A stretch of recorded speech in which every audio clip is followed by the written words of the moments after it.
Hello friends and welcome back to another video. So season 15 seems to be a very ambitious season. It probably has the largest cast out of any Ninjago installment, and with every huge season comes huge hopes. So in today's video I will list my top 5 hopes for this season. I'll try to keep this list balanced by mentioning things I want this season to do and things I don't want it to do. Also, these aren't ranked. Anyways, let's get started.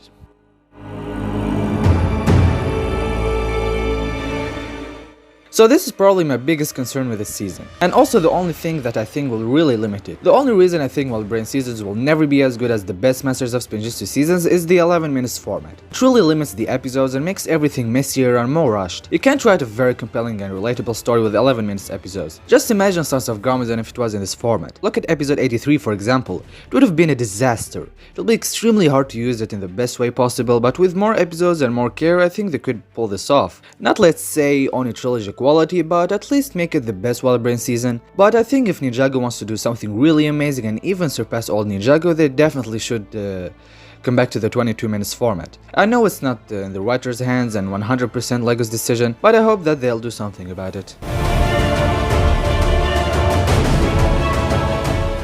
This is a must. Bringing back dead villains will be a really bad thing, unless it's something like Prime Empire, but bringing back the actual real villains would be kinda cheap in my opinion. It might work if they bring every single Ninjago character ever for one very last huge endgame style war. That might be a good excuse, but only if it's something truly this big and meaningful. But if it will be something cheap like Day of the Departed, then I really don't think they should do it. It will decrease the quality of their characters and make their arcs and death scenes way less meaningful and more silly. Another way I can see them doing it is like I said in my last video, the Crystal Realm or Mirror Realm, a place where every person from the other realms have a clone, and even the ninja, we can see them fighting evil versions of themselves and stuff. That will be cool, but another Day of the Departed copy will be horrible. Tommy Anderson described this season as a conclusion.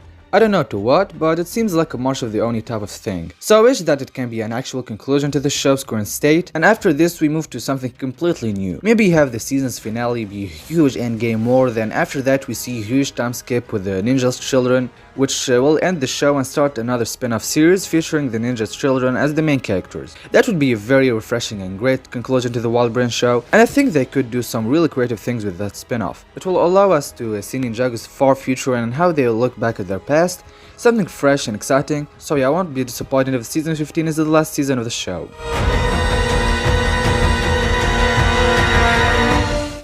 I want this season to take itself seriously. No cringe chicken appearing out of nowhere, no clunky animation moves, no stupid cringe jokes and characters, no ridiculous writing.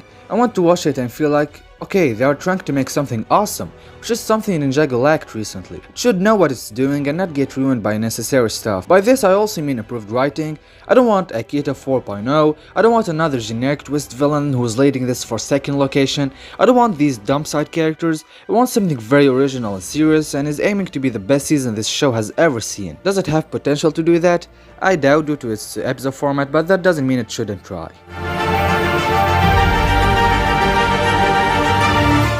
This season definitely needs way more than 16 episodes, and it was confirmed by Tommy Anderson that it will. I want at least 24 episodes. This season has a lot of plot points and ideas to build on, and definitely needs time to do that. It has a story, all of these villains, the Vengestone Buyer, the Crystal Realm and King. So yeah, that's a lot of stuff, and I'd love to see them taking their time developing all of this without rushing any single aspect of the season. But of course I don't want to see any stupid filler, and this is also a must. No filler and no attempts at creativity or humor with cringe and completely unnecessary anime episodes.